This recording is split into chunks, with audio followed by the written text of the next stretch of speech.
Hello everyone, Jai Hind and welcome to the platform of StudyIQ IAS in English. I welcome you on the platform. My name is Bhanwar Singh, Suremx India 115th course and qualified civil services in 2012, and I welcome you on the platform. So let's see who is live right now with us. If you're live, please type in the message and let me know that you're watching this session live along with me. Kundan, good morning. Who else is here? Please type in the message and let me know that you're watching this session live. And again, I am in front of you and will be doing the complete The Hindu analysis and will be seeing which all important articles are there in our today's The Hindu. So we'll be taking the Delhi edition for the complete analysis. Rishi, hello and good morning. Who else is here? Please type in the message and let me know that you're watching this session live along with me. Now, I wish you all a very happy Eid or Eid Mubarak to everyone who is watching this session live. We are celebrating today the Eid that is there. Good morning, political science. And also, Rishi, hi. All right. Now, what we'll be discussing, what are the important articles that we'll be discussing in today's session? So, let's see which all important articles we are going to discuss. Good morning, Krishna and Rajni. Good morning. All right. So, the first one that we'll be talking about is about the Supreme Court verdict over the SIR or the Special Intensive Revision that has happened in the Bihar, and Supreme Court have held that or upheld that the SIR process was as per the constitution that was there. All right, this was the first thing that we'll be going through.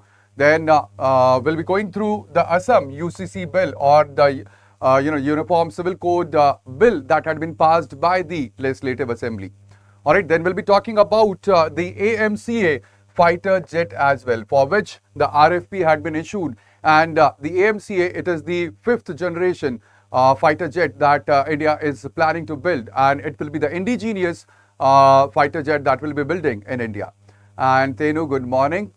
All right, then we'll be talking about the EU CBAM and India's trade as well, because when it comes to the CBAM measures that had been implemented by the European Union, so they impact the India's trade, and we'll be talking about this because there is complete editorial, and we'll be discussing the editorial related to this as well. Then we'll be talking about the NEET UG 2026 paper leak as well as the CBSE examination, the hurdles that were there. We'll be talking about that as well. Then we'll be talking about the Ebola outbreak and why there is no vaccine for the recent Ebola outbreak that had been because of the Bundibugyo virus or the strain of the Ebola virus. To you too, Krishna, Eid Mubarak. All right. Then we'll be talking about, moving ahead, we'll be talking about the conflict that is there in West Asia, that is between Iran and US, and also the closure of the Strait of Hormuz. Then we'll be talking about the Yamuna Action Plan as well, that had been decided by the Supreme Court, or the committee had been it has been formed by the Supreme Court as well. So all these important news along with the certain more articles that we'll be discussing in our complete analysis for today's The Hindu. That is today is the date that is 28th May, and these are the important articles that you will find in our today's The Hindu newspaper. All right, let's move ahead and let's discuss the codes that are important for today. The first code that you will see is basically national resilience is built through the capable institutions, not merely behavioral appeals alone. Now this is, or this quote or this statement I have taken from our today's The Hindu itself. All right, this is there in the editorial that is there written by Chandrakant Laharia. All right, we'll be discussing this editorial as well, but at the same time I found this lines apt that you can use in your mains examination. All right, then coming forward, the next one is democratic institutionalism requires the pursuit of administrative accuracy must never override the fundamental guarantee of procedural fairness and human dignity.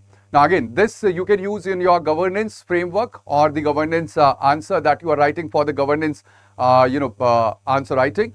Also, you can use it because we are talking about democratic institutionalism. We are talking about administrative accuracy. So you can use this in your public administration answer as well. All right, so I take public administration as an optional, and ultimately you can use this in your public administration optional as well.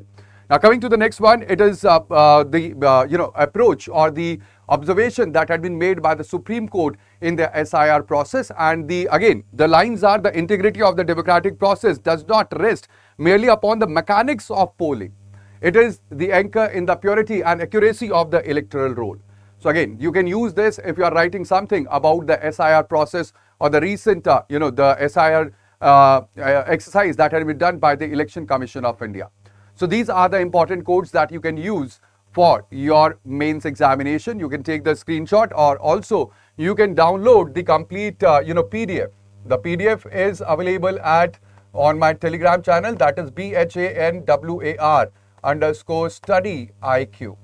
Alright, so this is my Telegram channel where you will find the complete PDF after the session, and I upload the PDFs every day that you must go through because these are important for your complete revision.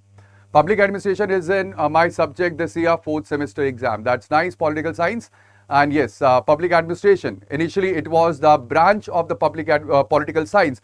But later on, after the Woodrow Wilson's essay, it developed as a separate discipline. And again, in comparison to the political science, the subject matter of the public administration is quite, it's quite concise. All right, Sagar, good morning. Now coming to the word of the day that is there in our today's The Hindu. The word of the day is, it is voluble.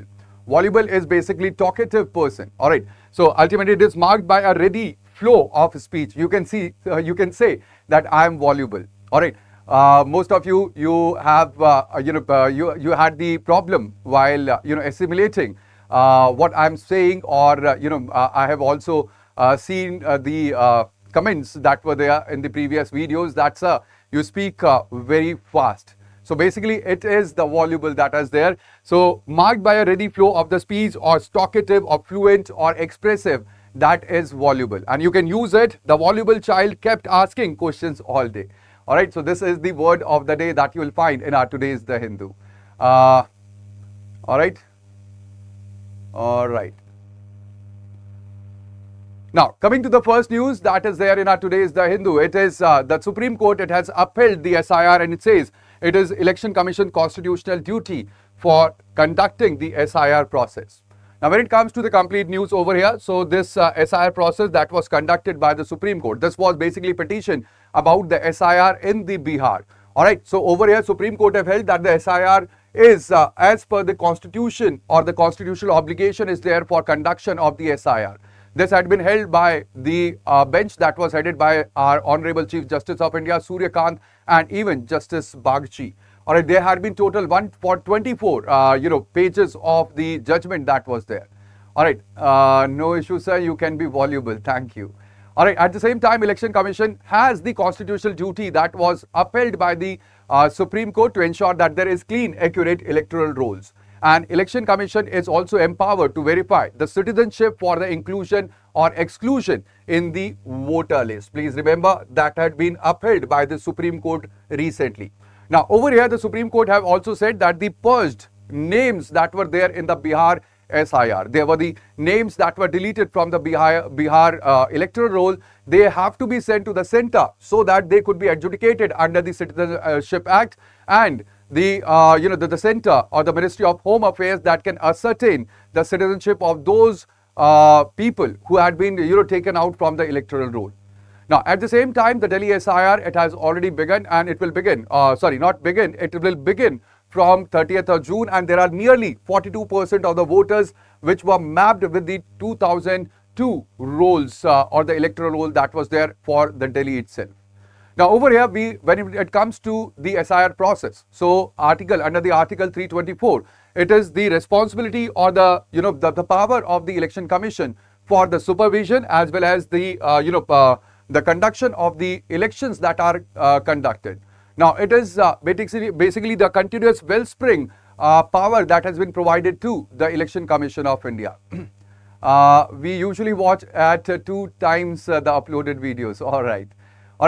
Now over here, it is again very important when it comes to the Representation of People Act that is there, and it was enacted in 1950. That is about the electoral roll provisions which are there. Yes, SIR had been linked to Article 324 at the same time because, of course, when it comes to Article 324, it is the Election Commission's supervisory power over the elections that are there, and that is why SIR had been linked to the Article 324 as well. All right, then there is the Article 326 that provides us with the right to vote, or the adult franchisee that is there in our Constitution of India. Now, at the same time, there is also the other rules that defines or that is for the electors that are there, and that is registration of the electors rules 1960. Now over here, the Supreme Court have held, or it have upheld, that when it comes to the citizenship, so the citizenship cannot be decided by the SIR, or the special intensive revision is not about the citizenship. It is limited to determining whether any person is eligible to be a voter or not. So the eligibility of the citizenship will be decided by the center. It will be decided by the Ministry of Home Affairs, and even if the name has been struck out from the electoral roll, so then the center will decide whether the person has the eligible citizenship of India or not. So it is the power of the center and not of the Election Commission to determine the citizenship in India as well. Again, this is very important to note, because when it comes to the Supreme Court judgment, it has also said that the citizenship, or the Election Commission, is empowered to verify the citizenship. It is only empowered to verify the citizenship and not to decide the citizenship that is there. Also supported by Section 21 of RPA 1950, that allows for the revision of the electoral rolls. That's true, Kundan. All right. So over here, this complete judgment, it has different imperatives or the implications that you can see. Now, number one, it is the political implication, where the opposition have alleged that there had been the misuse of the SIR process. All right, and at the same time, after the declaration of this judgment that was declared yesterday, the center or the ruling party, they have hailed the verdict, and they have said that the SIR had been conducted according to the constitutional provisions that are there. At the same time, when it comes to the West Bengal, you can see that there had been 25 lakh of the appeals, in which nearly about 61% of the electors, they had been restored, their name had been restored in the electoral roll. So again, this is again very, very important when it comes to the political implication of this judgment. At the same time, when it comes to the power of the Election Commission, it had been laid down that the power that has been granted to the Election Commission, that is a plenary power, and the SIR, it does not supplant the Representation of People Act. Also, when it comes to the social implication, you can see that there are lots of migrant population which are there. Now, the migrant population, they are the most at risk of the wrongful deletions, and when it comes to the Delhi, so of course this migrant population challenge, it will be more visible in the Delhi, because in Delhi there are lots of people who have migrated from Bihar or West Bengal, and they are staying in New Delhi right now. There is also tension between the clean rolls, that is the democratic integrity that has to be maintained by the Election Commission of India, and also the exclusion of the genuine voters. So yes, SIR is important for the democratic setup. SIR is important for cleaning the rolls and for the deletion of those electors which are not there in the present constituencies. But at the same time, it is also important that the genuine voters, they should not be deleted from the electoral rolls. Good morning, Apex Night. All right. Now over here, you can see that we are discussing the mains perspective as well, and I have I have started from yesterday that we'll be seeing how the answer to the question could be written in your mains examination for your GS papers. All right. Now over here, you could be asked about a question, and the question could be in your GS paper 2, that is the Supreme Court's verdict upholding SIR. It balances the democratic integrity with the risk of voter exclusion. Critically examine. Now over here, how you could write the answer. I told you that answer should have introduction, body and conclusion. So in the introduction, you can start off with what is SIR, and also how the Article 324, it grants the power of the SIR or the special intensive revision to the Election Commission of India. Then you can highlight the recent Supreme Court judgment and the safeguards which had been ordered as well. Now, also you can write about the concerns that had been raised. Alright, the concern is that there had been 61% of the restoration data when it comes to the SIR that was conducted in West Bengal. And then the way forward. So the way forward could be that there could be time stamping of the VVPAT, and again for this Supreme Court have asked the opinion of the Election Commission. Also the indelible ink that is there on the voter list, that is also very important. So when it comes to this proper framework of the answer, you can write in this proper framework, and then you will score good marks. Alright, so it has a complete dimension of the recent Supreme Court verdict that is there.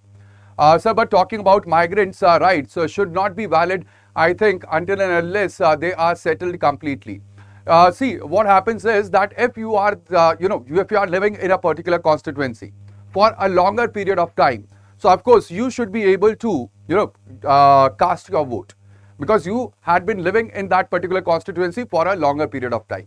So then it becomes, because you are also, by living in that constituency for a longer period of time, you are also, if there are certain changes in the policy, you are also impacted by them.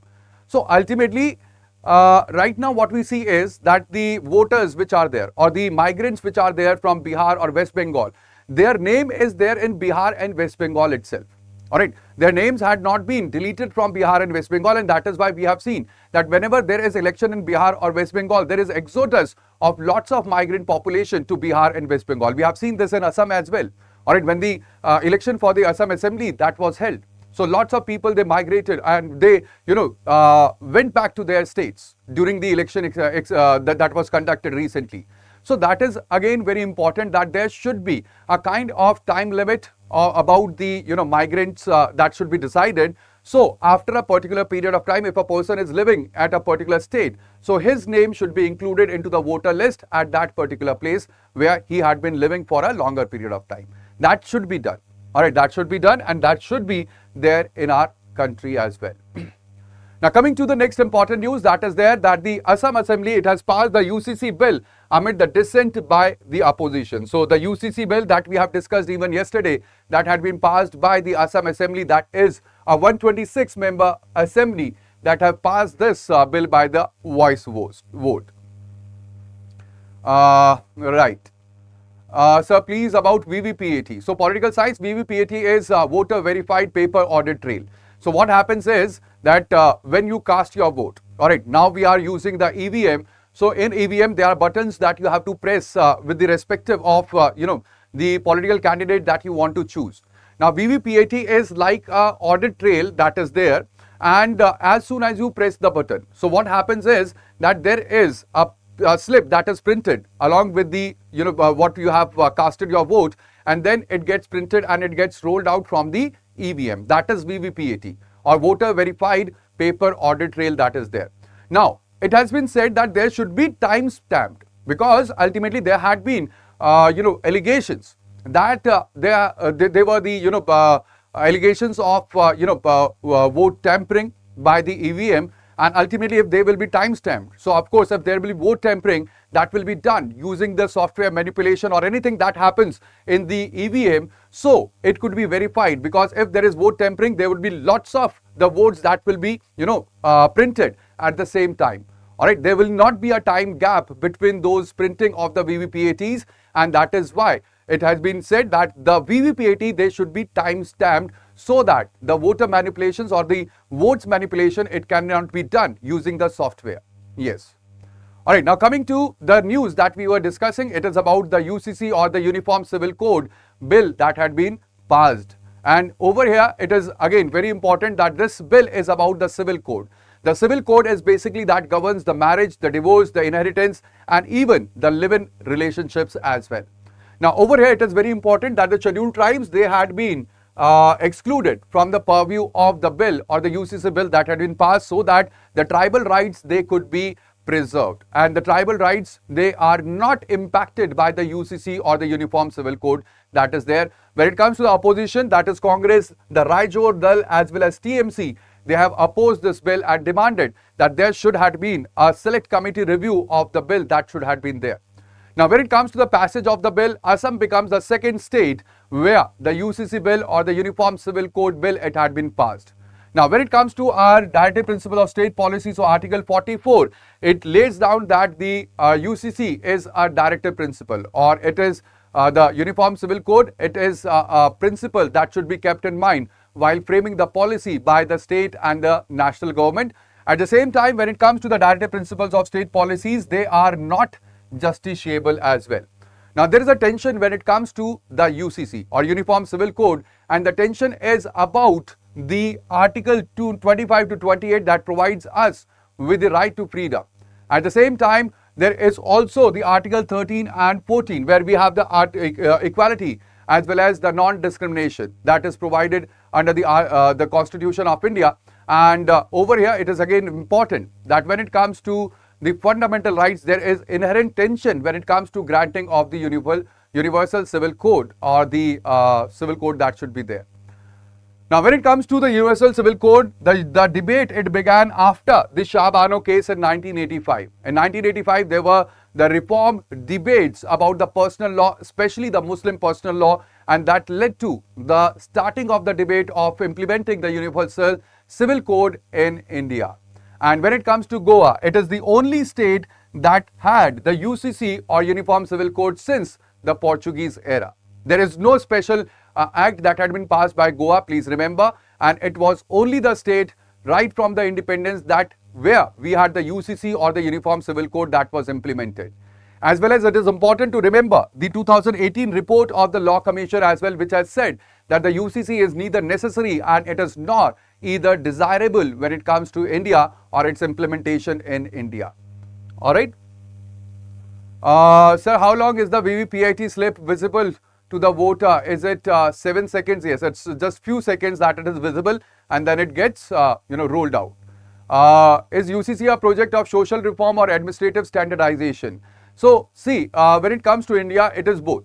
It is both. It is a project of social reform as well, because we are talking about the reformations that are there in the personal law, especially in the Muslim personal law. Like for example, in Shah Bano case and the other cases as well in the Supreme Court, we have seen that there are certain lacuna when it comes to the Muslim personal law. Like for example, triple talaq that was held as unconstitutional and illegal by the Supreme Court of India. So of course, by implementing the Universal Civil Code, there would be the equal rights that will be provided in the terms of the civil laws as well, especially in the marriage, in the inheritance and in the divorce as well. Alright, so that is again very important, and it is about the social reformation as well, but at the same time it is about administrative standardization also. Because when the laws get standardized, when we have the uniform codes for the civil laws as well, so of course there is the administrative standardization in the terms of the legal battles which are there. Alright. Alright, now when it comes to the complete implication of this complete exercise that had been done, or the UCC that had been implemented. So over here there is a tension about the federalism as compared to the uniformity. Alright, whether the federal system should be implemented, and also if there has to be uniform civil code that has to be implemented, why the state governments are taking the lead and what the central government is doing. If there has to be uniform civil code, why not the central government is taking the lead, and there should be, if we want the uniform civil code, that should be implemented in whole of country and not just few of the states. So over here we can see that when it comes to Uttarakhand is also right now ruled by the BJP government. When it comes to Assam, it is also ruled by the BJP government. Gujarat, where the UCC bill had been already tabled, it is also ruled by the BJP government. So basically it is the ideological push of the BJP government, where at the same time the opposition, it is fearing that there would be surveillance, and that is why these are the certain implications that we can see in the terms of the political regime. At the same time, we can see that the Muslim minority concerns are there, because the most impacted by these uniform civil code, it is the Muslim community, and ultimately there are concerns that had been raised by the Muslim minority, and the scheduled tribes exclusion, it creates that there is two-tier system. Alright, this is creating a two-tier system where we are talking about uniformity, but at the same time we are creating another class that is outside the purview of the uniform civil code. So there is the two-tier structure that is still valid in the country or in the state where the Uniform Civil Code had been implemented. So how it could be uniform? Alright, so again, there are the social dimensions as well that you can see. Also, when it comes to the constitutional dimension, it is about the conflict between the Article 44 and the fundamental rights which had been granted. Alright, so over here it is the parliament as compared to the state power to enact the UCC, and ultimately if we want the Uniform Civil Code, so the lead should have been taken by the central government, so that there is a uniform code or the civil code that could be implemented in whole of India rather than certain states where these had been passed. And also there should be a political as well as the mass consultation while drafting these laws that will impact not just one or two but lots of communities which are there.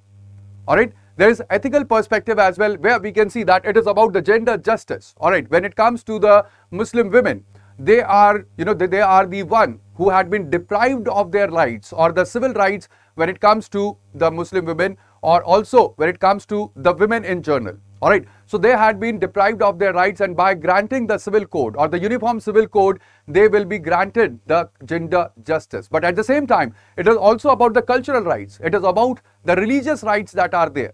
That is, that they have the right to religious freedom. So that will be impacted as well. And also, there is a debate, or there is a tension between the autonomy as well as the state intervention that has to be looked after the complete dimension. And that is why this Uniform Civil Code, when it is being implemented, so there are the various dimensions that we have to look after, and that will give us the complete picture. All right. Now coming to the next important news, it is about AMCA and the AMCA fighter project. It moves ahead as the center issues RFP, or the request for proposal for to the shortlisted firm. So basically AMCA is the Advanced Medium Combat Aircraft program, and there are only the 3 shortlisted bidders, and the bidders are basically Larsen and Turbo, Bihar Electronics Limited Combined, then Tata Advanced System, and the Bharat Forge BML Consortium. So these are the 3 of the bidders to which the RFP had been released. Will it erode minority rights? No, it will not erode minority rights. As per me, of course, it will strengthen the minority rights, especially the women rights. All right? Because the rights, they will be now universally applicable or available.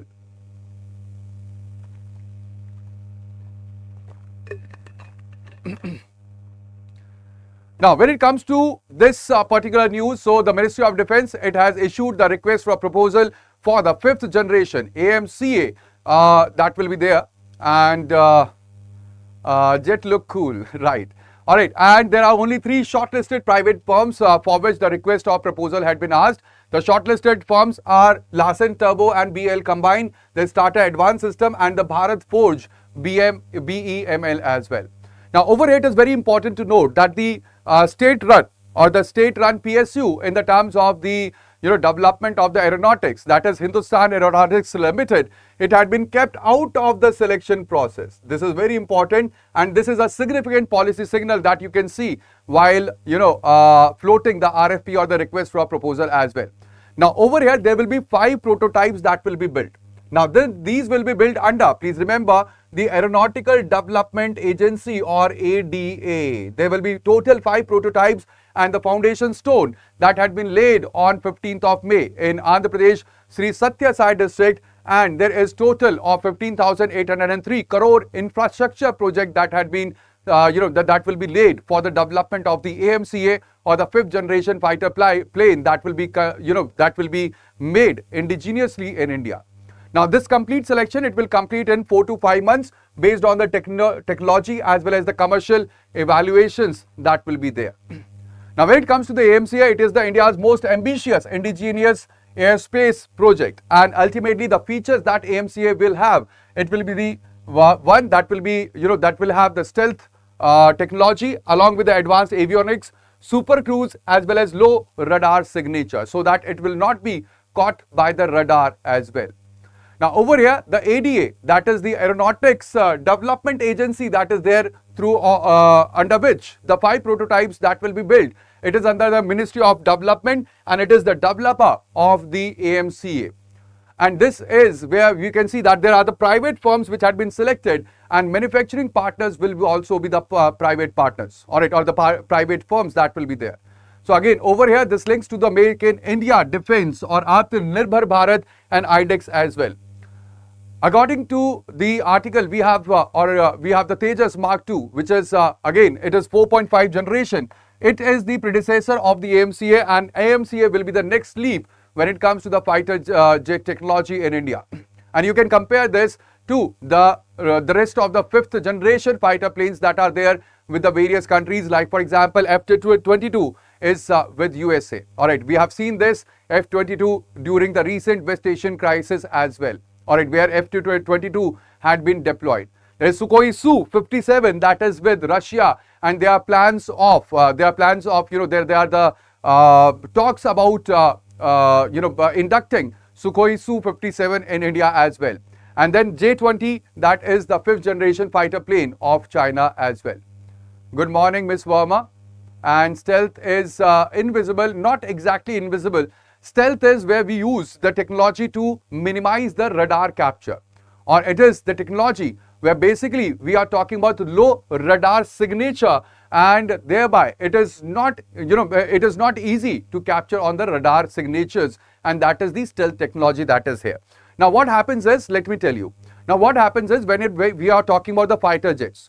So the fighter jets, you must have seen, they have a long span, all right, they have a long wingspan, and beneath the wings you will see that there are the missiles which are there. All right, the missiles are, all the fighter planes, they have the missiles which are there, whether it is BrahMos missile, whether it is the various missiles which are there, air to surface missiles, and ultimately what happens is, because of that, heavy structure and the missiles, they are easily caught on the radar.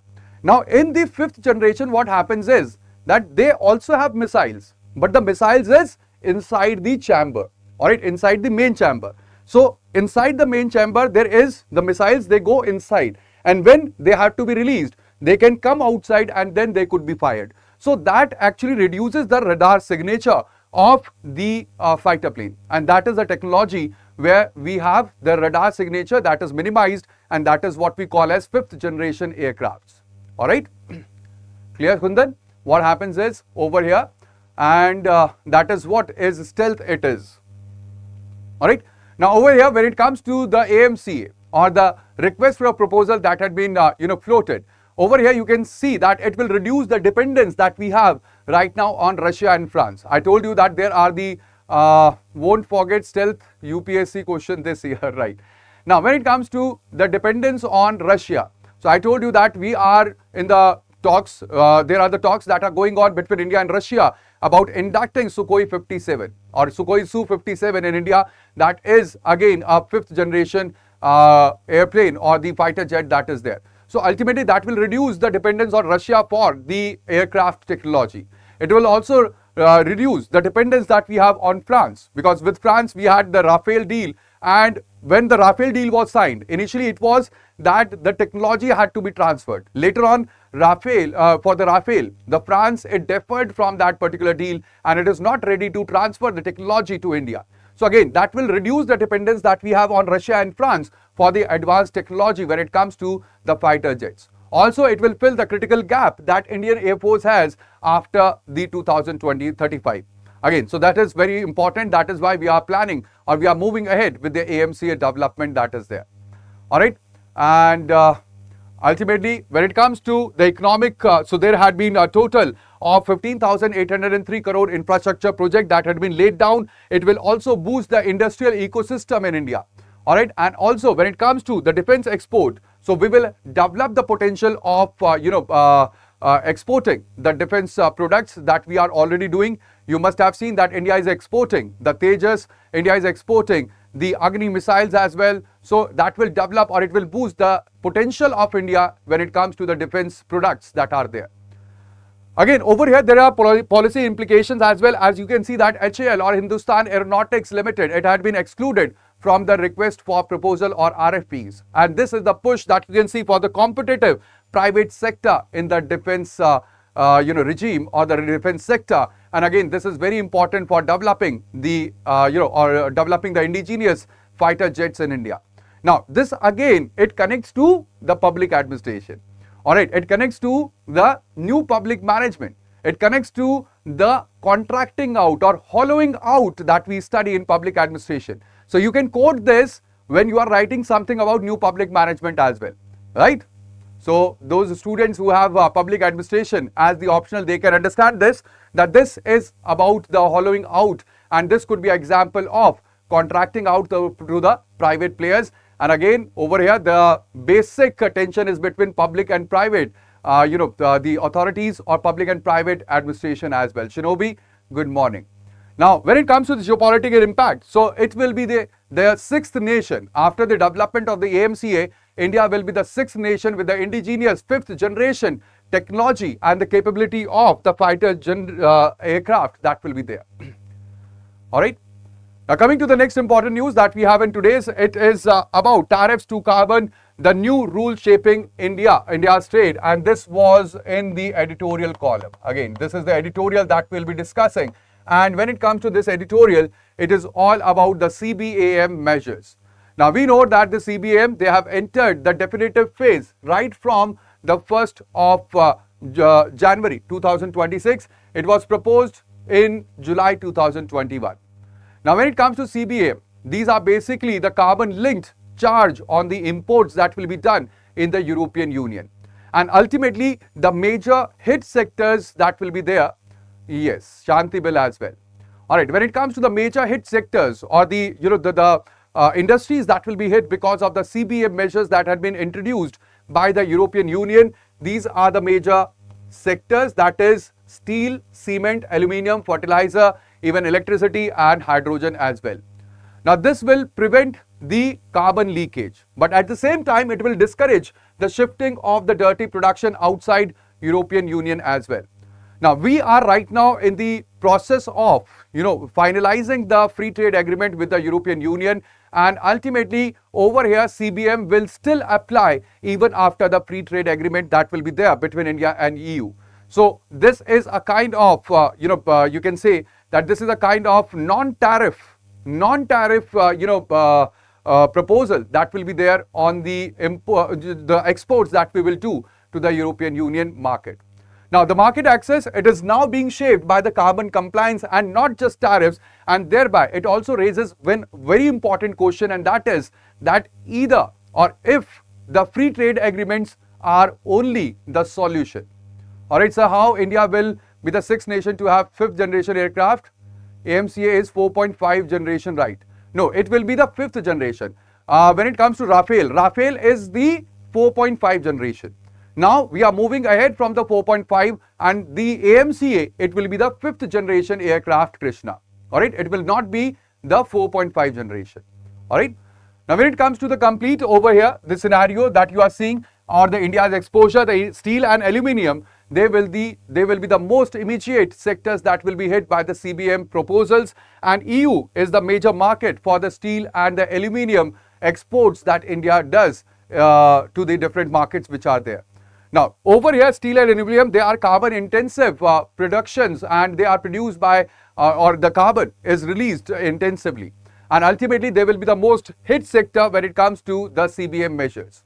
At the same time, the fertilizers, they will be indirectly hit, because ultimately when it comes to the fertilizers, it is Egypt, Russia, Morocco and China that supplies the fertilizer. Now because of the CBAM, what they will do? Of course, the price will increase. When the price will increase, alright, the fertilizer price, if it will increase globally, so ultimately that will be the same or similar scenario that we will be facing in India as well. So the fertilizer sector, it will be also hit because it will also face the CBAM measures that will be there. At the same time, India's fertilizer import bill, it will increase or likely rise because of the farm profitability risk, because of the price rise that will happen for the suppliers which are there from the Egypt, Russia, Morocco and China as well.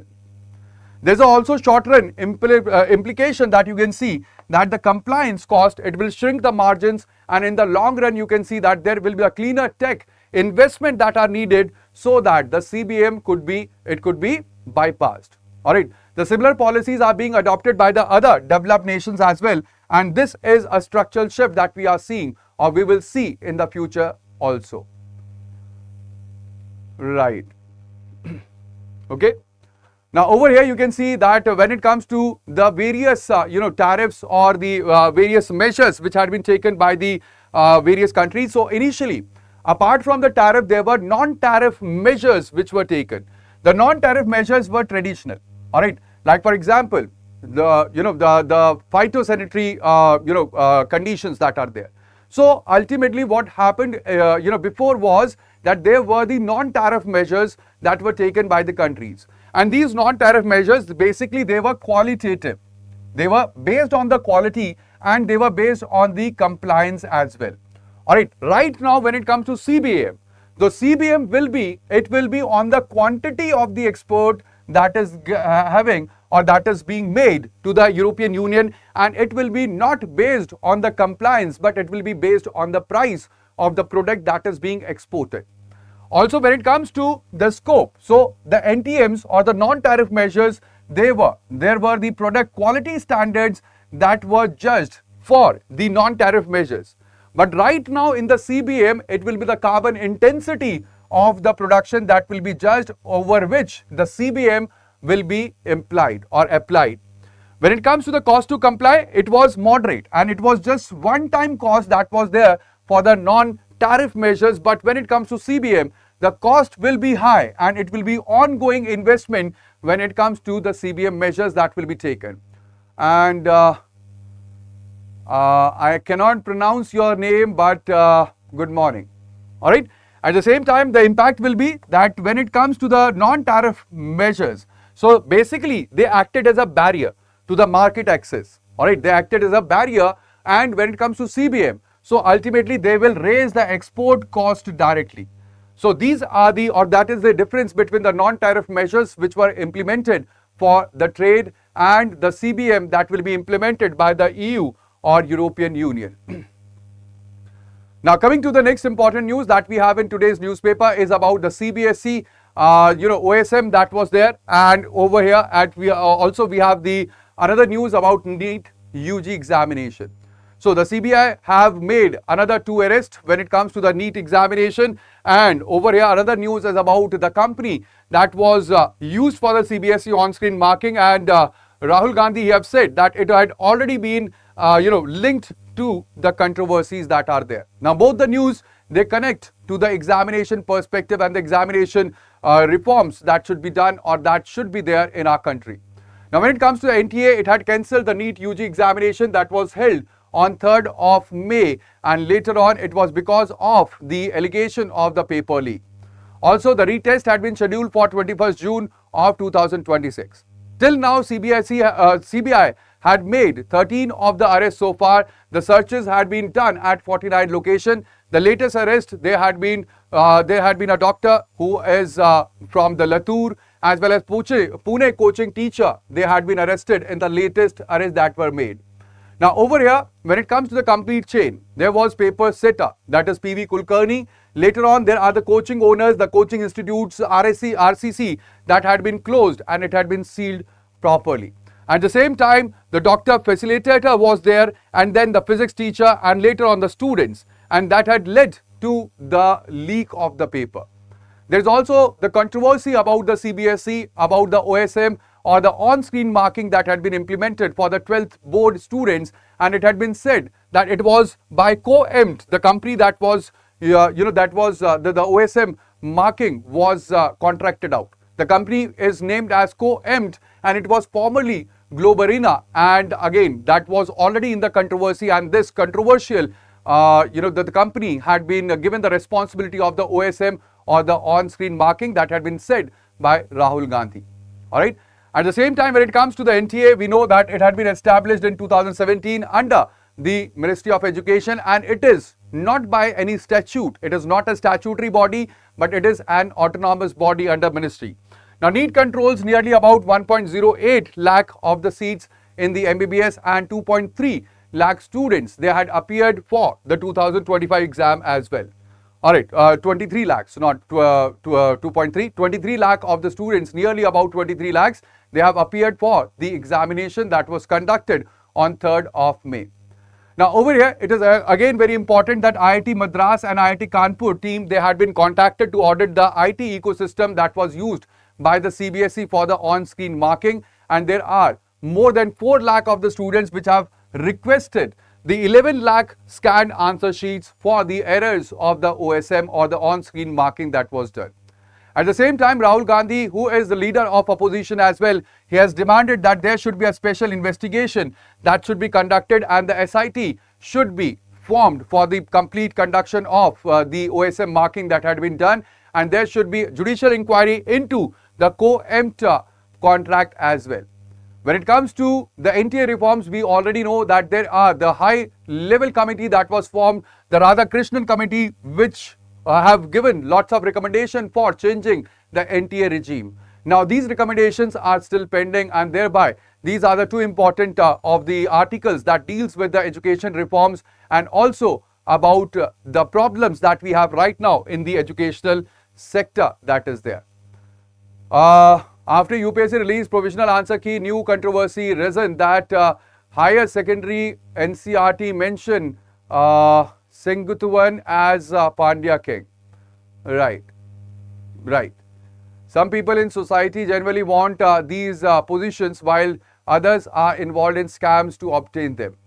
See, when it comes to NCERT, there are lots of problems, lots of things, lots of, lots of things which are written in the NCERT which are actually not correct. All right, which are actually not correct. And I have seen this especially in the geography NCERT. So most of the concepts, most of the things, not most of, but some of the errors are there in NCERT, and that will be there when it comes to all the textbooks. All right, none of the author, they can, or even if the author has written it correctly, there is printing as well, there is then proofreading as well, where the errors, they still remain. All right, so none of the books, they could be, you cannot say that it is completely correct. All right.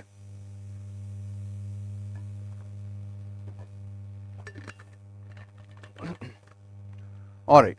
Now coming to the next important news that we have, it is about the DRC facing catastrophic collision of Ebola and war. That had been said by the WHO, that is Tedros Adhanom. He has said this. Along with this, we have another news, that is that this Ebola species that we are talking about, the recent Ebola that had been, or the outbreak had started, it has no vaccine. So why it has no vaccine? Also, another news is there that there was a scare about Ebola in India as well. There was passenger from the Africa, and she had visited Bengaluru, and she developed some kind of symptoms, and then she was taken into the quarantine. Later on, after the test, it was found that she is negative for the Ebola virus. So that is a reprieve for India right now. Now, when it comes to the complete news analysis, you can see that when it comes to the WHO, it has declared the Bundibugyo Ebola virus or BDBV outbreak a public health emergency of international concern on the 17th of May for the DRC and the Uganda, where they had been severely affected, and there had been total 10 of the confirmed deaths because of the Bundibugyo virus, and there are 220 suspected deaths and also 900 cases so far. Now, there are no licensed vaccines when it comes to the Bundibugyo virus, or also there is no treatment for the Bundibugyo species as well. And like I said, in India, we had a Bengaluru passenger who had been tested negative for the Ebola, and she had a travel history of Uganda as well. Now here, the WHO have warned that there is the conflict that is there in the Eastern Democratic Republic of Congo, that is actually, it is complicating the containment efforts that are there. Right now, when it comes to India, so in India, we have only 2 BSL-4 facilities, and phase 1 clinical trial for the Kyasanur forest disease has already started in India as well. Now, when it comes to the BSL-4, they are the highest containment laboratories which are there, and they are needed for the severe virus strains that are there, and they could be contaminated easily. Like, for example, the Ebola virus, the Nipah, as well as the deadly pathogens like, for example, COVID that was there. Now, there are certain diseases which are termed as neglected tropical diseases, or the NTDs. Basically, these are the diseases of the poor. These are the diseases which are the diseases of the rural areas and politically marginalized people. Now, these diseases are basically, they are neglected by the various pharma industries which are there. Why they are neglected? Because obviously, the pharma industries, the pharmaceutical industries, basically they are the business running, or they are the business which are there. Shok, good morning. All right, now these are the business entities that we are talking about. Every business, it runs on the profit. Again, you can link this with the public administration. All right, every business, it runs on the profit. Now, when it runs on the profit, so what will happen? So they will not make the vaccine, they will not make the treatment where they will not get the returns. All right, so you can connect this with the NPA, that is New Public Administration as well. All right, where the social equity, it was focused, that the major, you cannot contract out everything. You have to focus on the rural areas, the poor, for which the market forces, it will not work. So that is the work of the public administration that it should do. All right, so ultimately over here you can see that these are the diseases which had been neglected by these pharmaceutical industries, because ultimately making vaccine, making the treatment for them available, that will not be cost effective. Now, when it comes to the Ebola, there are 3 different strains of Ebola. We have Zaire, for which the vaccine exists, that is Arvibo. There is Sudan, also Bundibugyo virus, and also Thai forest virus, which is there. Now, there were the London Declaration in 2012 and even the Kigali Declaration in 2022 that was about the neglected tropical disease control commitments. Now, please remember over here that when it comes to Kigali, so this is Kigali Declaration. We have another Kigali Agreement as well. Write down in the comment in the chat what Kigali Agreement is all about. What is the Kigali Agreement? When it comes to Kigali Declaration, again, these are the things on which UPSC plays. Alright, Kigali Declaration is about the entities or the neglected tropical diseases, their control commitments, and when it comes to Kigali Agreement, what Kigali Agreement is all about. I want to know from you, I will tell you whether it is correct or not.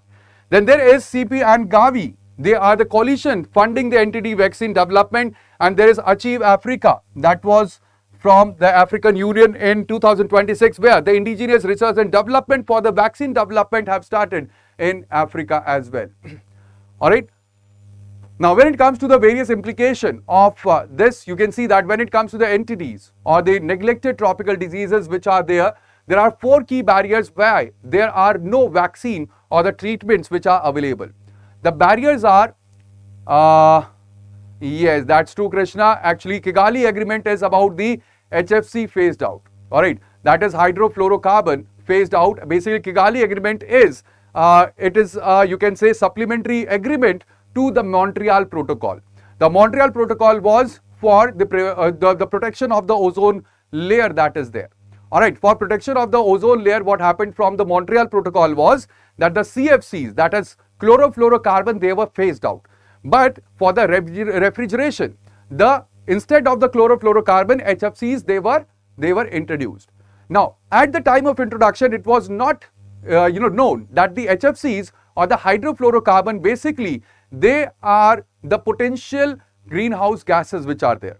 Later on, it was found that the HFCs have more potential being a greenhouse gas as compared to the carbon dioxide.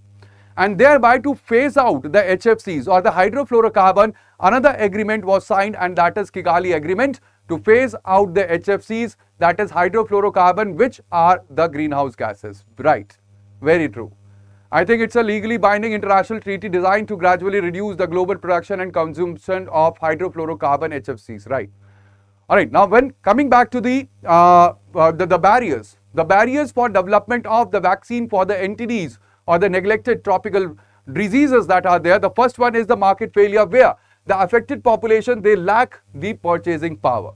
All right. When they do not have the purchasing power, they have purchasing power of less than $2 per day for the majority.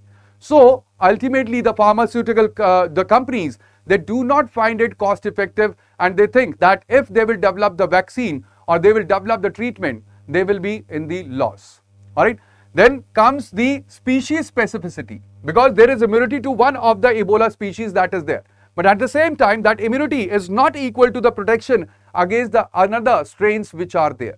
So, there is species specificity as well when it comes to the development of the Ebola virus vaccine. Then there are the sporadic outbreaks. Basically, we cannot conduct the phase 3 trials. Alright, we can develop the vaccine, then the phase 2 trials, they could be conducted on the animals. But when it comes to the development of the vaccine, the trials have to be conducted on the human population as well. But there are sporadic outbreaks, that is where we find it hard to conduct the phase 3 trials, and the outbreaks, they subside before the completion of the vaccination as well. And there is also parasite complexity. When it comes to the eukaryotic parasites, that is worms and protozoa, they are harder to vaccinate against, and that is the reason why there are no vaccines for, or the no treatment that is available for neglected tropical diseases which are there. Alright, now coming to the next important news, again this is also in the editorial, and it is about the global crisis demand more than citizen sacrifice. Now this editorial is about the structural changes that should happen, and also it is about that it is not just citizen sacrifice, and also it is about that the state or the social contract as well, that the state, it cannot ask the citizen to compromise or to sacrifice. It is a duty of the state to handle the things in the global crisis as well. Now, this complete article is about the war that broke out on 28th of February. Now, this war was in West Asia, and we all know about this, that this is where Iran was invaded or attacked by US and the Israel. Over here, there are recently the exchanges which are happening between Tehran and Washington over the peace deal or the peace progress. Now, Iran's intelligence ministry, it had said that the US and Israel, they have still the goal of overthrowing the Islamic regime or the Islamic Republic in Iran as well. So, the Islamic, they say that still when it comes to the intelligence ministry, they say that they are still in the process of overthrowing the complete republic or the Islamic Republic in Iran. Now, IRGC have said that the return to war is unlikely, but lying in wait with the full magazines as well. Also, when it comes to the Iran State TV, it has said that there is a draft MOU that includes the lifting of the naval blockade as well as restoring the Hormuz traffic that will be implemented, or this is the part of the deal that is happening between Iran and USA right now. Also, recently we have seen that there had been 7 of the appeals that were done or that were made by the Prime Minister Modi, that is to buy the local, to conserve the energy, to avoid the foreign travel as well as work from home. Now, over here, the oil marketing companies, because of the rising crude prices, they are absorbing nearly about 550 crore rupees per day losses on the diesel, petrol as well as on the LPG also. Now, over here, India had been exposed because of the complete crisis that we have seen in the West Asia, because the West Asia or the Strait of Hormuz is responsible for nearly about 20% of the world's oil that passes through, and also 30% of the LNG that passes through the Strait of Hormuz. India also imports nearly about 85% of the oil requirements that we have, or the crude oil requirements, and the major dependency was on the Gulf nations. Now, when it comes to West Asia, it is basically the India's largest trade partner, and there are nearly about 9 million of the Indian people or the Indian diaspora which are living in the West Asian countries. Also, at the same time, you can see that when it comes to the rising of the rising of the ATF or the fuel that is required for the aeroplanes, so the ATF cost is rising, and ultimately Air India and the Indigo, they have cut more than 250 of the daily domestic flights because of the rising of the fuel cost. Alright, the ATF prices for the international ops, they have increased nearly about 100% due to the conflict, and ONGC, there had been a new well gas that is contributing to the 17% of the volume and even 20% of the revenue, which is rising for the ONGC as well. So these are the impact that you can see on Indian oil marketing companies that are there. Now, when it comes to the global crisis, the complete editorial, it demands that there should be more than the citizen sacrifice, and ultimately over here the 7 behavioral appeals that were made by the Prime Minister Modi. So there are lots of things that the government should do. Now, when it comes to the government had been formed because of the social contract. Alright, so political science, we have a student over here of the political science. You must have read about social contract theory. Alright, that was given by Rousseau. That was given by, I am forgetting the name of the scientist. There were 3 of the scientists which gave the political science thinkers which gave social contract theory. Now, social contract theory is basically where we human beings, we have forfeited our rights. We have forfeited our rights to the central government, and we have said that, okay, you make the laws for us, and that is the social contract theory. So it says that the social contract, it requires the state accountability. Alright. And ultimately, over here, it is not just that you can make the citizen sacrifice. We have already sacrificed. We have already given our rights to you. Alright, now it is your responsibility that you must be accountable for everything that happens. And ultimately, over here, the government, it must invest in the social protection, it must reduce the inequality and strengthen the institutions which are there, and it should also work towards the climate resilience. That is what this complete article or the editorial, it talks about. Yes, it is Western political thought about how the state as well as the religion, it emerged. I love the social contract theory. Yes, Hobbes, Locke and Rousseau. Yes, right. Hobbes, Locke and Rousseau, they gave the social contract theory that was there. I read it in my graduation. Alright, although I never took political science as my optional or PSIR as an optional, but I read it during my graduation days. Now coming to the next one, we have another important news, and it is that Union Home Secretary led panel to draw a plan to clean Yamuna.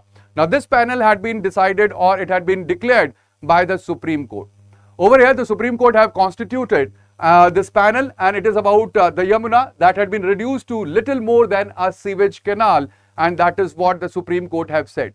Now over here the panel will be headed by Union Home Secretary, that is Govind Mohan. He will be the head, and then there will be chief secretaries of all Yamuna Basin states as well as union territories.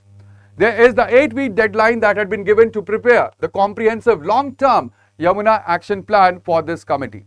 Now this plan, it must include the objectives, it must include the implementation strategy, how the Yamuna will be cleaned, and also the agency roles, the budgetary allocations and timelines as well. Now over here it is very important that right now this committee is the single coordination authority that had been entrusted with the authority or monitoring of the clean Yamuna, and there will be next hearing for this on 8th of August 2026. Now over here it is very important that when it comes to Yamuna, it starts from Yamunetri, and it is the total length is 1,376 kilometer, and it is lifeline for more than 57 million people which are living in the NCR. In the NCR or in Delhi, the stretch is only 2% of the Yamuna. Alright, but at the same time, when it comes to the pollution from Delhi, it takes 76% of the total load. The previous efforts for cleaning of the Yamuna, it was that there was Yamuna Action Plan first, that was formulated in 1993. Then in 2000, there was the Yamuna Action Plan second, and in 2011, there was the third plan that was formulated, and all the plans, the Yamuna Action Plans, they have failed. Now there is a similar plan that we can see for the Ganga river, that is Namami Gange, that started in 2015, for which the total allocation was nearly about 20,000 crore rupees. Now over here, Supreme Court wants that there should be a similar model that should be developed for Yamuna as well.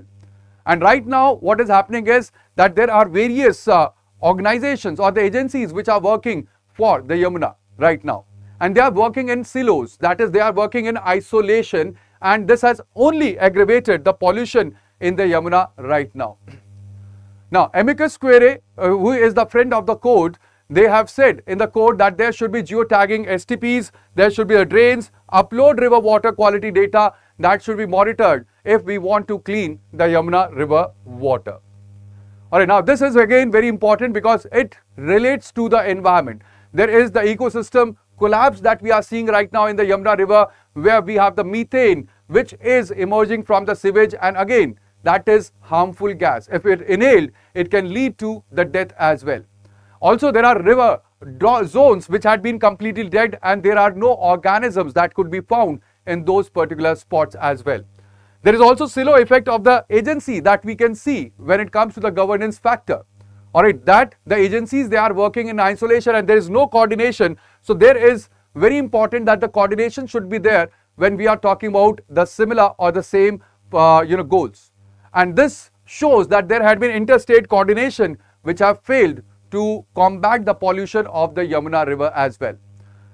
Right? As well as there is the tourism, fisheries and agriculture, they had been impacted because of the pollution that we are seeing in Yamuna. And also it is about Article 21, in which we have the right to clean environment, which is the inferred right of the right to life, and also we have Article 51AG, that is the duty to protect the environment that is provided under the fundamental duty as well.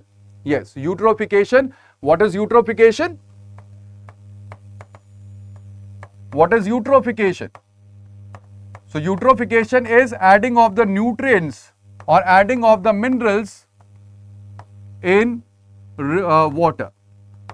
Alright, so when in the river water, in the pond water, so in any water, what happens is that where we have the minerals which are added to the river or the pond water, so there is the growth of the algae that happens, or the algal bloom that happens because of the eutrophication. And that algal bloom, what it takes is, it takes the oxygen away, or because they also need oxygen, and because the oxygen is taken away, there is the biological oxygen demand, or BOD, that increases. Alright, so that is the eutrophication, and that is what we are seeing in Yamuna as well. Now coming to the next important article that we have in our today's The Hindu, it is about organized online gaming comes under the GST regime, and the Supreme Court have said this. Now over here it is very important that Supreme Court have upheld the 28% GST on the organized gaming or the online gaming and the fantasy games as well, or the fantasy sports as well, and it has rejected the challenges seeking that the exemption should be based upon the skill as compared to the chance. Now over here it is again very important to note that when it comes to the GST on these gaming platforms, so this will act as a sin tax. Alright, this will act as a sin tax because ultimately this is a deterrent against the addiction.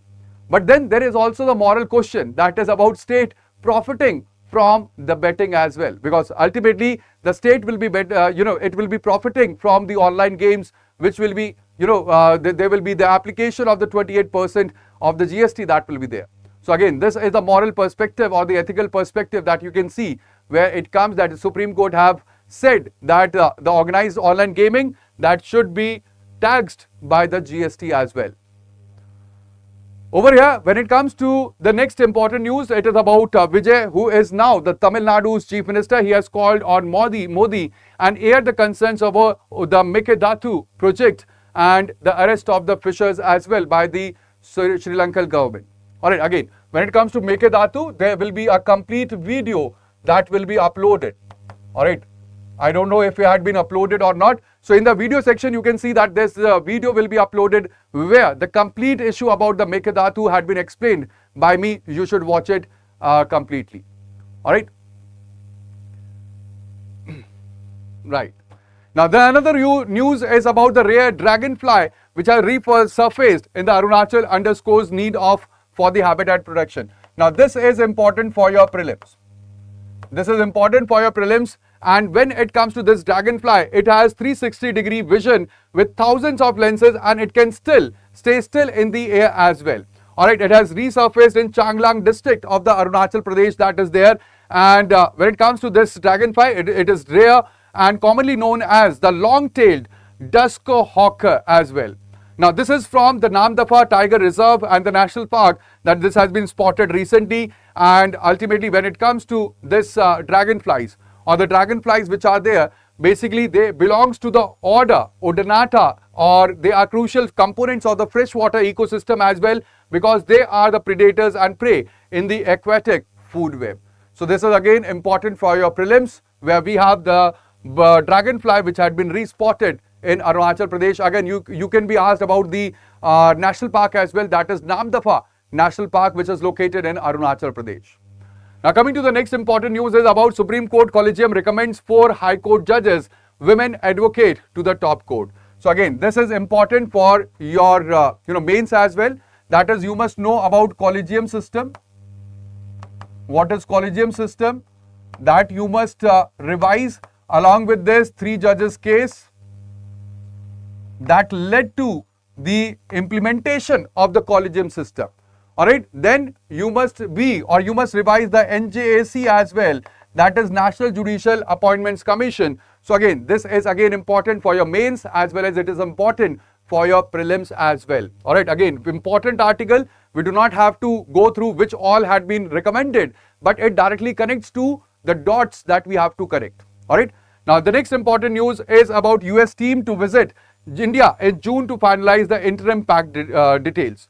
Now there are the trade pact that is being, the trade pact that is being negotiated between India and USA. But there are the problems about the tariffs.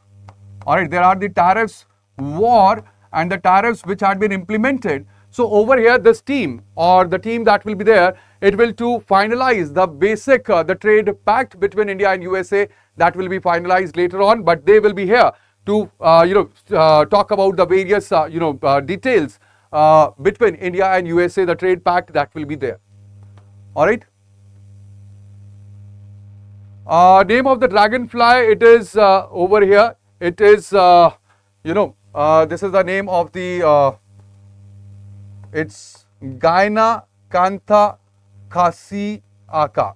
All right, that is the name that is basically the scientific name of the this dragonfly, and also when it comes to its common name. So the common name is the dusk hawker or long-tailed dusk hawker. That is the common name of this dragonfly. I'm sorry, even I do not remember the scientific name. I have just in morning I have just read through or gone through the news.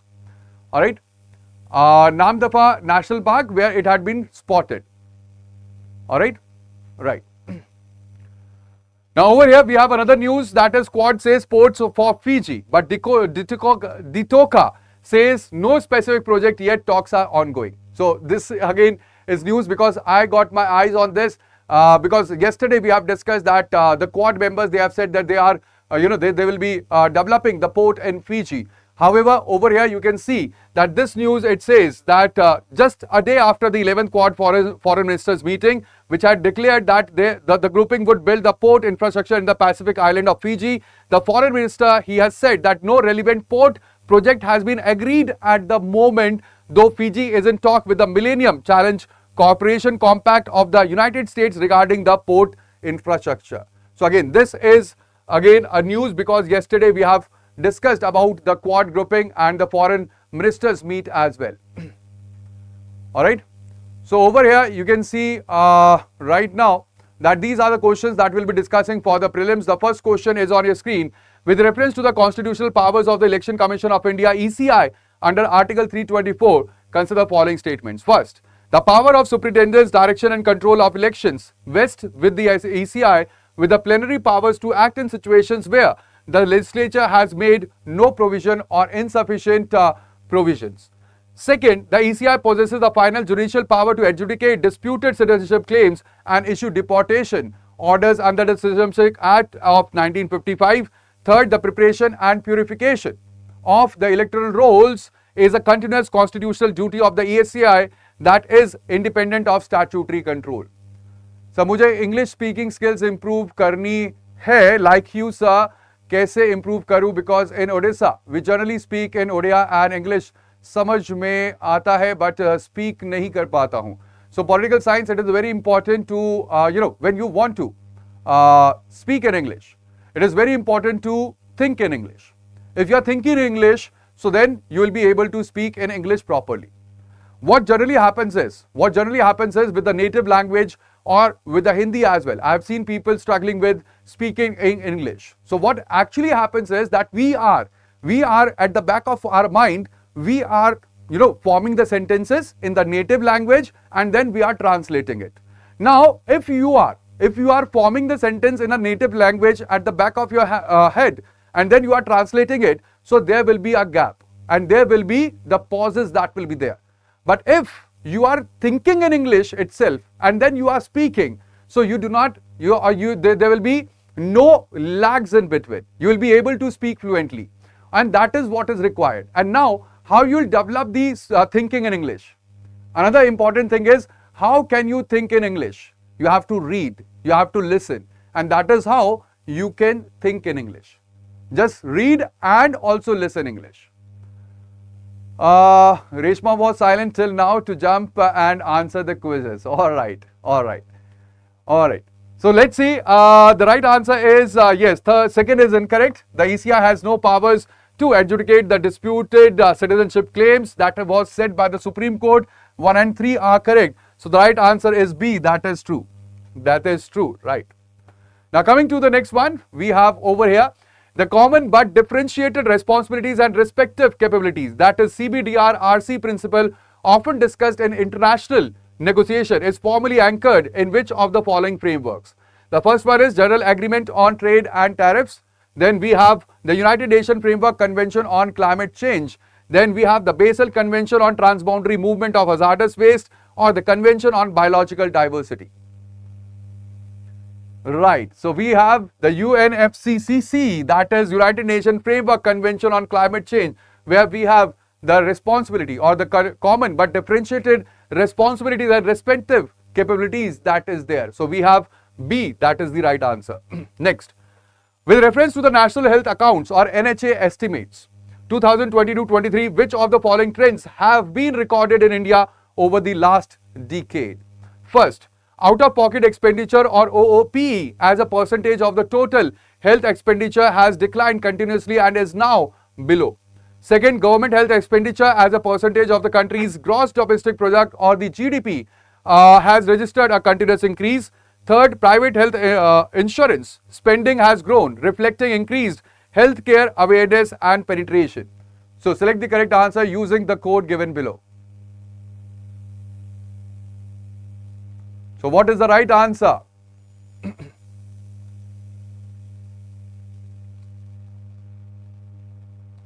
So out-of-pocket expenditure as a percentage of total health expenditure has declined continuously and is now below. Actually, it should have been below 35. All right. So it is actually not below 35. It is somewhere about 43. All right. So it is somewhere around 43.5 or 43.6 that is there. So first statement is incorrect over here. We have government health expenditure as a percentage of the country's GDP. It has registered continuous increase. That is true. The private health insurance spending has grown, reflecting increased healthcare awareness and penetration. That is also true. And the answer here will be B. All right. Now, coming to the next question, we have which of the following best describes the cyber security risk known as harvest now, decrypt later. All right. We have now the another question number 4, that is harvest now, decrypt later, which is the cyber security risk. It is intercepting agriculture supply chain data to manipulate global food commodity markets, or collecting and storing encrypted communication data today to decrypt it in the future once powerful quantum computers are developed, then deploying ransomware that blocks access to database system during critical peak business hours, or the phishing attacks that target rural banking networks during the local harvest and procurement seasons. So yes, true, Reshma. It is collecting and storing encrypted communication data today to decrypt it in the future once powerful quantum computers are developed, and that is harvest now and decrypt later. Alright, now coming to the next question, we have question number 5. Consider the following statements regarding lattice-based cryptography. First, it is a cryptographic framework that uses high-dimensional geometric structures to secure data. Second, it is considered secure against attacks from both classical and quantum computers. It requires specialized quantum hardware to run, making it incompatible with the current classical computers. So this is about the lattice-based cryptography. What will the right answer? We have the next question, that is question number 5 on the screen. And the right answer here will be no, Reshma. Actually, when it comes to the lattice-based cryptography, it can be, or it is made where it is compatible with the current classical computer, and it does not require any specialized quantum hardware. Alright, so the third statement is incorrect, but first and second are true, and that is why answer will be A. That will be the right answer. The right answer, correct answer is A, not D. Next, the medical principle of primum non nocere. Primum non nocere, that is first, do no harm, is most directly violated by which of the following practices? Alright, we have public funded vaccination drives for the infectious diseases in rural areas. Second, direct to consumer marketing of advanced imaging screenings that lead to unnecessary biopsies and patient anxiety. Then using telemedicine to provide primary care consultation in remote regions, or utilizing AI software to analyze diagnostic scans under the supervision of a radiologist. So it is about first, do no harm. So it is, the right answer here will be, yes, it will be B. That is direct to consumer marketing of advanced imaging screenings that lead to unnecessary biopsies and patient anxiety. So that is where we have the principle, that is primum non nocere, or first, do no harm, that is visible. Now coming to the next question that we have for the today, that is question number 7, with reference to the chemical properties of gold. Why does it remains resistant to oxidation even when acting as a catalyst? Alright, first we have its outer electrons are tightly bound in a stable d subshell, and surface reconstruction increases the energy barrier required for oxygen molecules to break apart. Second, its atoms form a protected oxide layer on the surface that prevents further chemical reactions. Third, Its high density prevents oxygen molecules from physically penetrating the surface layer. Fourth, it acts as a reducing agent, converting oxygen molecules into ozone before they can react with the metal. So why the gold? It remains resistant to the oxidation and it does not oxidizes. It is because its outer electrons are tightly bound in a stable d subshell, and the surface reconstruction increases the energy barrier that is required for the oxygen molecules to break apart, and that is the reason. Now coming to the next one, consider following related to our statements regarding the Kigali Declaration of 2022. We have first, it is a legally binding international treaty that mandates reductions in the use of hydrofluorocarbons. Then it aims to coordinate the global funding and political commitment to control, eliminate and eradicate the neglected tropical diseases or NTDs by 2030. Right. So I have already told you this one, that it is only two. It is actually, when it comes to hydrofluorocarbon, this is Kigali Agreement and not declaration. This is about the Kigali Agreement. Alright. So that is, we have question number 9 as well. Alright. So this is with reference to the biosafety level 4 or BSL 4 laboratories, which of the following features are mandatory for their operation? First, monolithic walls, floors and ceilings with tightly sealed utility conduits. Second, a positive air pressure system that ensures air flows into the facility in the event of a physical leak. Then personnel must wear positive pressure protective suits supplied with breathing air. Select the correct answer using the code given below.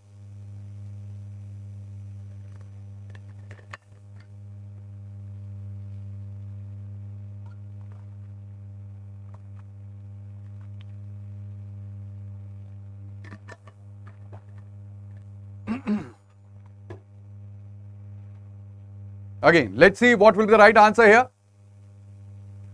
No. See, what happens if there is a positive air pressure? So if there will be a positive air pressure inside the laboratory, and if there is a physical leak, the air, it will move outside. Alright, what will happen? The air will move outside, not inside. And for the BSL level 4, it is important that there should be a negative pressure that should be there. So it is not positive but negative air pressure that is here, and that is why statement 2 is incorrect, but 1 and 3 are correct, and that is why the right answer is B. That is the correct answer. Alright, now next question, the visual illusion effect. There is an article in today's The Hindu that is about the birds which get trapped in the buildings. Alright, and it is the visual illusion effect which contributes to bird glass collision in urban environments. It is most severe under which of the following condition? First, when transparent glass panels are installed on the upper floors of the high-rise structures above the urban canopy height. Second, when highly reflective glass windows mirror adjacent the vegetation, sky and open spaces within the natural canopy height. Third, during heavy rainfall when water droplets on glass panels increase their visibility towards, and when building facades are painted in bright colors that contrast with adjacent green spaces. So it is right. It is about the highly reflective glass windows which mirror the adjacent vegetation, sky or the open spaces, and that is when we have more of the incidence of, or it contributes to bird glass collisions in the urban environments. Alright. Now coming to the mains questions, we have the questions over here. I have told you that we will be practicing the mains examination as well. Alright. The first question is, Supreme Court's validation of SIR balances electoral integrity with the risk of exclusion of genuine voters. Critically examine the constitutional, procedural and democratic implication. So over here, we can start with Article 324 that provides the responsibility for conduction or the superintendence of the election to the Election Commission of India and also to clean the electoral rolls. Then we can move towards the highlighting of the Supreme Court judgments. Then the safeguards that is there is the appellate tribunal that had been mandated by the Supreme Court in West Bengal. Then the critique as well that there had been 61% of the restoration data in West Bengal. And then towards the permanent enrollment reforms that should be there when it comes to the Election Commission of India. Alright. The question number second is, evaluate the significance of Assam UCC Bill 2026 in the context of the constitutional tension between directive principles and fundamental rights. So again, we can start with the Article 44 that is or that provides with the UCC. Then we can move towards Article 25 that provides with the right to religious freedom as well. Then the state's power to legislate, and that is the entry 5 in the list 3, that is the concurrent list related to the civil laws. Then the gender justice argument as well, the scheduled tribes which had been excluded, which creates then again inequality, and that is not providing with the universal civil code, and then Goa model and the Shah Bano legacy as well that you can include in the complete answer.